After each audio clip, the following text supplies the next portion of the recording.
ahead and go over the autoresponder. Okay, and I think that's probably more relevant right now. So here's the use case. Let's say someone just filled out the chat widget. Yes, the information will show up, the conversation will show up here. Okay, and look at that. People are already going in. So, I know what that is. That's because of the email. So what I'm going to do is I'm going to go to automations, and now I want to notify myself, or if this is for one of our sub accounts, one of our customers, I want to make sure that they get notified immediately that someone is sending a message. Okay. Now, right now, the PWA app is waiting for Apple to release the ability to send native notifications through their system. And the reason why we're waiting for that is because even though Android can do it, Mike made the decision to say, you know what, it'll just be too confusing, works for me, does it? So he's waiting for Apple to do it before it rolls out. Now, I'm going to say this. Even when I was in other systems, they would get those notifications. I said, you know what? A lot of businesses, you're going to get notified when you get a new conversation. I think that is super duper important. Okay. They're not going to miss an SMS. They can miss some of the native app notifications. Okay. So what I'm going to do is I'm going to go into one of our other systems, go back to our main one, because I have a phone number set up. Let's see if we got my 10DLC approved. Phone, and we are going to go to a phone number, SMS plan. It's still pending. So what I'm going to do, guys, is I'm going to go into our actual agency remix, because I want you guys to see with an approved phone number. So let me get that going. Excuse me for a second. Got lots of tabs going on here. Here we go. And let's see here, agency remix. All right. So it's going to work exactly the same. All right. This just has our logo with a little bit different color.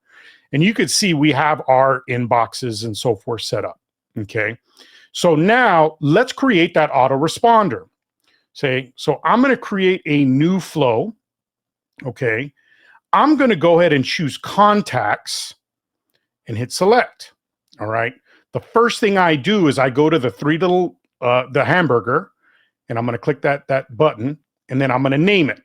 I'm going to name it incoming chat with notification.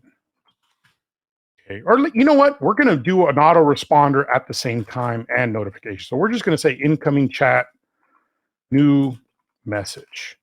Okay. And then I'm going to go back and hit the trigger. I'm going to add this little plus sign. And what I'm looking for is something that resembles chat. I believe it's here on the end. Now, chat is also email. It's also text. So the chat is really any incoming message by default. Now, we do get to choose specific inboxes here in a sec. Now, we have a choice. Okay. So you can go with a new contact, meaning it's the first time they message as that trigger. So the first time they message is the only time that's going to fire. Not what I want.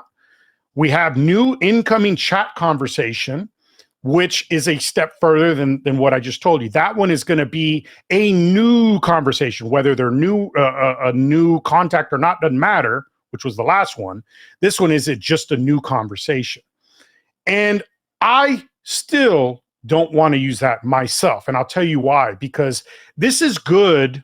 This selection is good if you just want it to be on the initiation of a new conversation.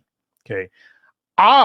Knowing that once you start a conversation, it may take 5, 10, 30 minutes for someone to keep going, whether it's SMS or message. The downside to that is, but to me it's worth it, is that they're going to get messages every single incoming message. So if they're there actively messaging someone, their phone's going to be getting ding, ding, ding, So I prefer this because I think all leads are valuable. But if you just wanted to be on the first message of a new conversation, you would select this. I prefer this one. And now you get to choose, is it all inboxes? Now, all inboxes is everything in there, in that inbox screen. You saw how we had like a bunch of them in ours. We had like 6 or 8 of them. This, I don't want it to fire for every email because we have email inboxes, we have chat inboxes, we have SMS inboxes. So what I may do is do a specific inbox, and here is my chat. Let me see. I also have a chat on our website. We have multiple chat widgets. And then I may do our SMSs too, right? And let's just go ahead and choose a bunch of these. Okay. So every time in each of these inboxes, and now you see why I label things the way I do, I'm going to go ahead and say that. So every time one of those inboxes gets a new message, this is going to fire. Now, remember, the first thing you got to do in an automation is you want to add the lookup contact. Okay. And I'm going to repeat myself. This is a very, very important block. It saves you a lot of headaches when you get into more complicated builds, because it allows you to match contacts on your rules, not the system's. You create the rules of what is considered a match.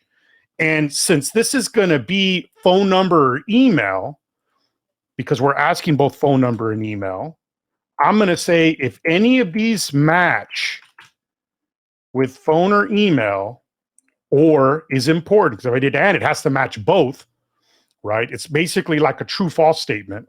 So I want to say because it's either phone or email, merge the contact.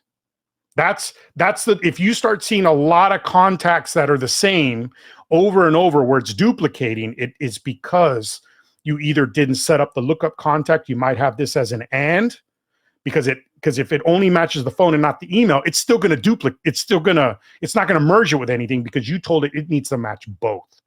So I want or, okay, and then I want it to merge. So if anyone fills out that form or texts us, and their phone or email is already in the system, it's going to merge it with that contact. Okay. So we're going to go ahead and connect it. All right. So now we want to notify. Now you have a choice.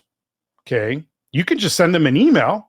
That's an inexpensive option. I like to do both, but I am more concerned about the SMS and the email. So there's my SMS. I'm not texting the customer. This is the customer, the person going through the flow. I want to either do the contact owner or a custom phone number. I'm going to do custom phone number, whatever's clever. Okay. And I'm just going to put that number there. Then you have to select the phone number. Okay. And then we get to put in our information. So we may say new incoming message, and then I want to give the person that I'm notifying some details. Okay, so I'm going to go in here. This is the contact info, the person going through. I'm going to go first name, last name. I may put their phone number if we know it. Let me just type phone at the top, make my life easier. Phone. And then we're going to add the email.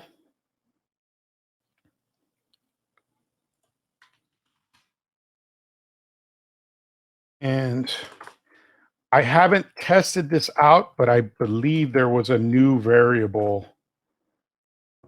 coming out. I'm just going to look. There it is, message body. I knew they were releasing it. I wasn't sure it's there.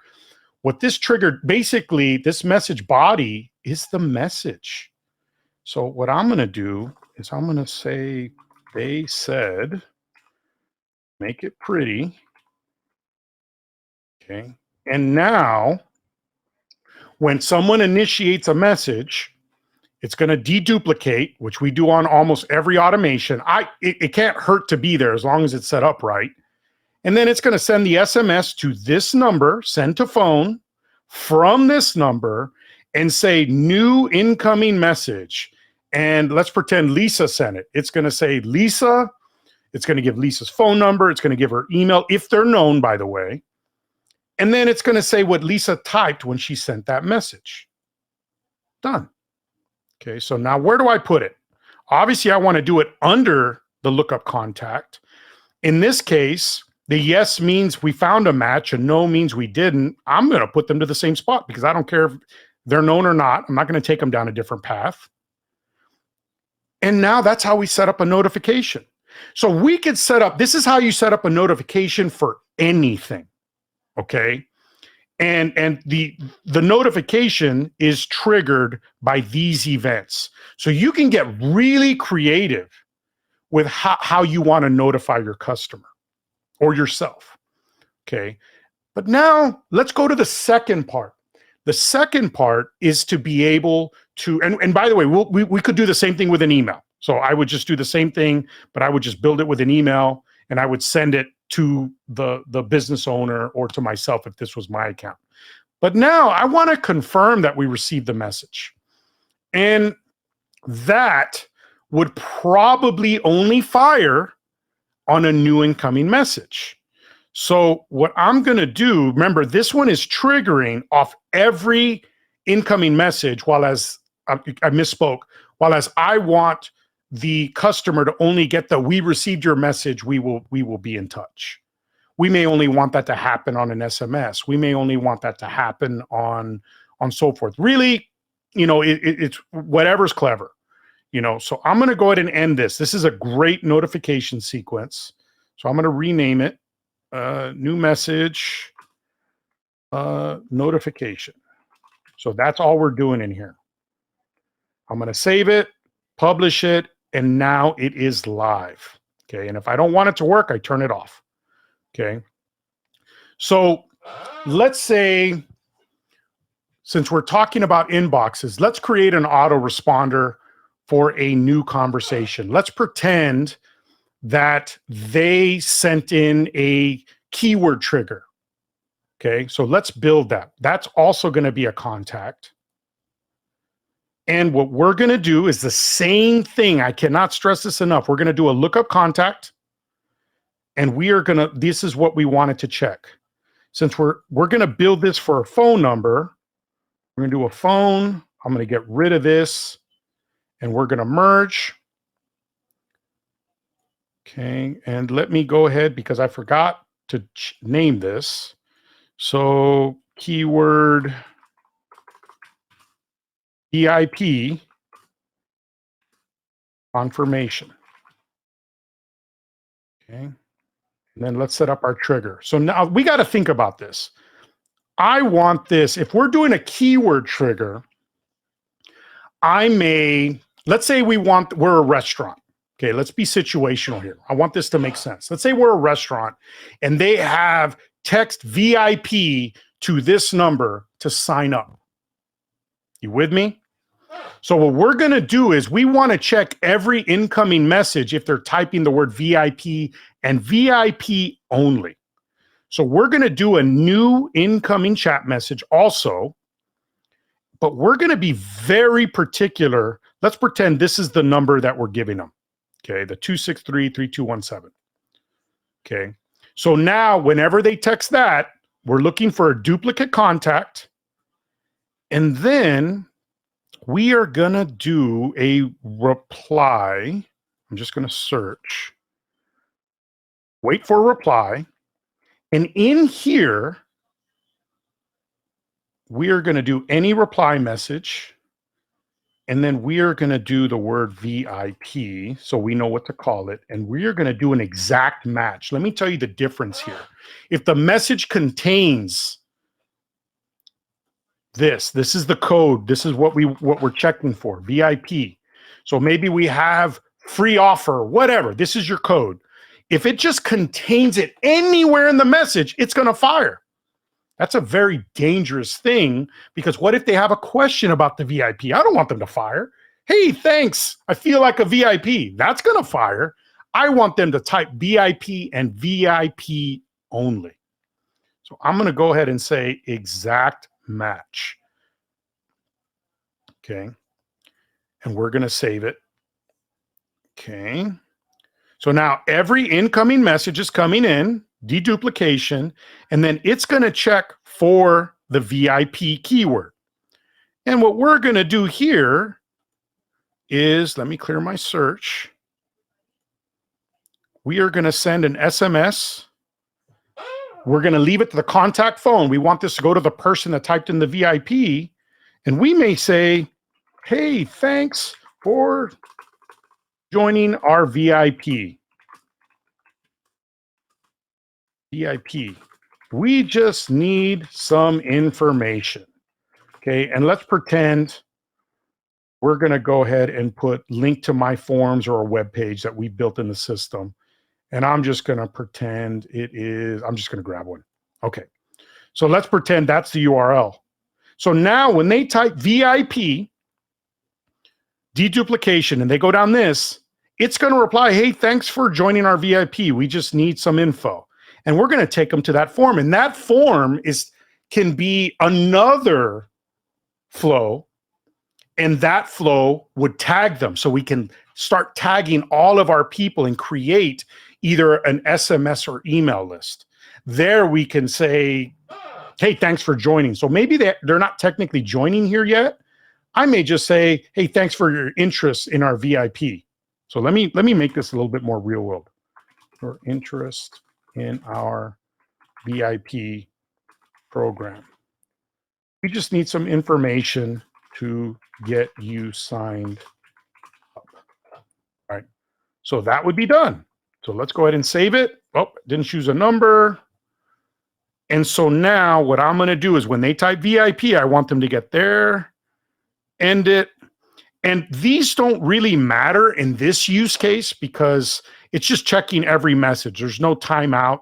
This block is used for multiple things. So in this case, they don't matter. And then we are going to go ahead and it's set up. So in review, what did we build real quick? If they type in the word VIP or any incoming message, check to see if they type VIP. If they did, and only if they did, send them that link. If it wasn't, in other words, we don't want to do anything because then it'll just fire on every incoming message. So this is right for setting up a keyword autoresponder. Okay, so we're going to save it. Let's go a step further. Okay, I'm going to turn this off because I don't want it active in our account. Okay, and then I'm going to delete them here in a little bit, but waiting for that to go away. Now let's do the second part. There we go. Now what we want to do is that form, whatever that VIP sign up form is, then we could say, hey, you're in, and give them a tag. All right, so now I get to choose the form. Let's pretend that's our VIP sign up form. Go over here, let's name it VIP sign up sequence. It's off that form, it's already set up. And what we're going to do is the same thing. We want to do a deduplication first. We're going to check for phone and email.